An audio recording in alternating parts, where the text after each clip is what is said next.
Euzu billahi mineşşeytanirracim. Bismillahirrahmanirrahim.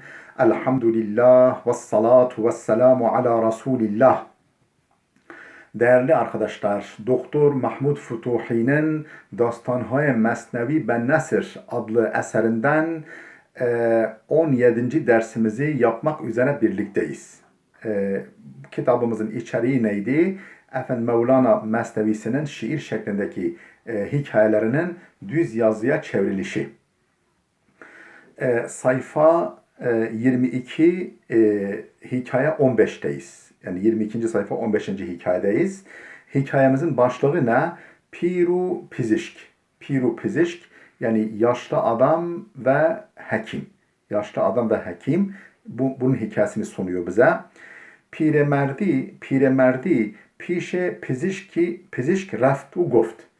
Bir yaşlı adam hekimin, doktorun yanına gitti ve dedi ki hafızam zayıf şudeyast. Yani belleğim, hafızam zayıf olmuştur, zayıflamıştır. Yani artık şeyleri hatırlamıyorum. Pizişk goft. Hekim dedi ki be'allete piriyast. Efendim yaşlılıktan dolayıdır. Yaşlılık sebebiyledir. Amca, dayı neyse. Pir yine yaşlı adam çeşmhayem hem hub nemi binet.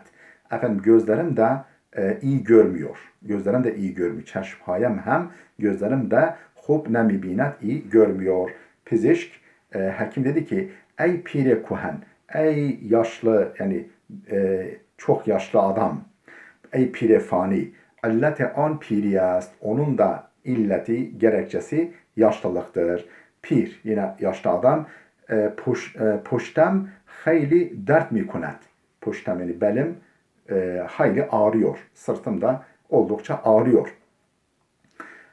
Pizişk ey pire mert, ey pire merde lagar, ey cılız takatten düşmüş yaşlı adam,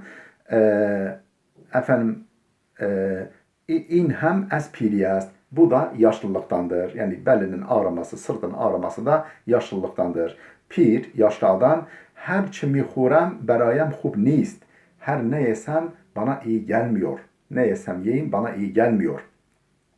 Tabip goft, hekim dedi ki zaf-ı ma'da hem ez piriyast. Mide zayıflaması, mide zayıflığı da yaşlılıktandır. Pir goft, yaşlı adam dedi ki vakti nefes mi keşem, nefesem mi giret. Efendim ben nefes alıp verdiğimde nefesim tutuluyor. Yani nefes darlığı çekiyorum. Vakti nefes mi keşem, nefes çektiğimde, nefes alıp verdiğimde nefesem mi giret, nefesim tutuluyor. Pezişk hekim dedi ki tengiye nefes hem ez piriyest. Nefes darlığı da yaşlılıktandır. Vakti fera mi resed satha maraz mi ayet. O gelip çattığında vakti fera mi resed. O yaşlılık gelip çattığında satha maraz mi ayet yüzlerce hastalık da geliyor. Onunla beraber geliyor. Piremerde bimar hışımgin şod ve feryat zed. Efendim hasta yaşlı adam öfkelendi ve feryadı bastı, bağırmaya başladı. Piremerde bimar hışımgin şod ve feryat zed. Ey ahmak, tu az ilmi tıp hemin cümlera amuhti. Sen ey ahmak doktor. Yani doktora kızıyor. Ey ahmak, tu az ilmi tıp, sen tıp ilminden hemin cümlera amuhti. Aynı cümleyi, yani bu cümleyi mi öğrendin sadece? Yaşlılıktandır ya yaşlılıktandır. Ne desem yaşlılıktandır. Bunu mu öğrendin? Meğer akıl ne dari? Senin aklın yok mu? Ve ne mi dani ki Xuda her derdi ra dermani dade est? Sen bilmez misin ki Allah her derde bir derman vermiş? Ve ne mi dani ki sen bilmez misin? Xuda her derdi ra her dert için dermani dade est. Bir derman vermiş, bir ilaç vermiş. Sen bunu bilmiyor musun? Tu xere ahmak, sen bağışlayın ahmak eşek, doktora artık yaşlılığına güvenerek kızıyor, öfkeleniyor. Tu xere ahmak, sen ahmak eşek, ez bi akli derca mandei. Efendim akılsızlığından dolayı aynı noktada durmuşsun. Yani ha yaşlılıktan, ha ne desem yaşlılıktan diyorsun. Aynı noktayı tekrar edip duruyorsun. Pezişk aram goft. efendim pezişk efendim sakin dedi ki ey peder umretu es şest bişter est. Ey babalık dede, efendim senin ömrün yaşın 60'ı geçkindir. İn hışım u gazabetu hem es piriyest. Bu senin hışmın, senin öfken, gazabın da o da yaşlılıktandır. Heme azay vücudat zayıf şuda, bütün vücut organların zayıf düşmüş, sabru havsalayat zayıf şudayast. Sabrın da, tahammülün de zayıf düşmüştür. Sabrın da zayıflamış, havsalan yani efendim takaten de zayıflamış. Tu tahammüle şinidene du cümle harfi hakro nedari. Burada harf yazmış ama yanlış yazılmış, harf olacak.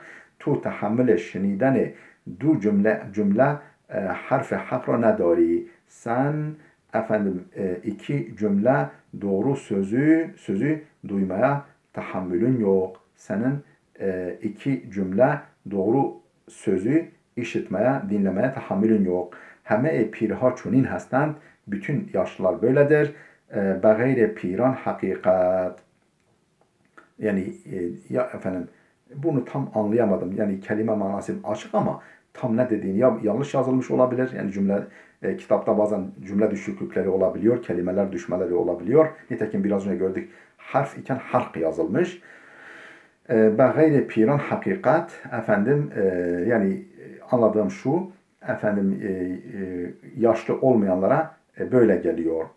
Ez birun pir est ve der batın sabi hudçe çiz est an veliyu an nebi. Bu bir beyittir. Ez birun pir est yani dışarıdan yaşlıdır ve der batın sabi fakat içeriden çocuktur. Yani herkes tamam vücut beden yaşlanıyor ama insanın içi yaşlanmıyor. İçindeki çocuk hep çocuk kalıyor. Ez birun pir est dışarıdan yaşlıdır ve der batın sabi. Batından ise içeriden ise içten içe ise çocuktur. Hudçı çiz est artık kendisi nedir? An veliyu an nebi. Efendim şu veliyu şu nebi nedir? Yani herkes böyle. Yani yani insanın dışı yaşlanıyor ama içi hep genç kalıyor. Efendim bu hikayemiz de burada bitti. Efendim Mevlana böyle hikmetli, güzel hikayeler anlatır. Yani bir tespit yapar. İnsanoğlu, bak o yaşlı adam efendim hala herkes gibi işte yemesini, içmesini, ondan sonra yürümesini, koşmasını istiyor. Ama halbuki hafızasının böyle berrak olmasını ayna gibi istiyor ama o mümkün değil. Halbuki yani yaşlandığının farkında değil. Yani yaşlanmış ama içindeki çocuk hala çocuktur. Yani insanoğlu bedenen yaşlanıyor efendim ama içindeki çocuk hep çocuk kalıyor. Burada dursun değerli dostlar. Gelecek dersimize kadar Allah'a emanet olun.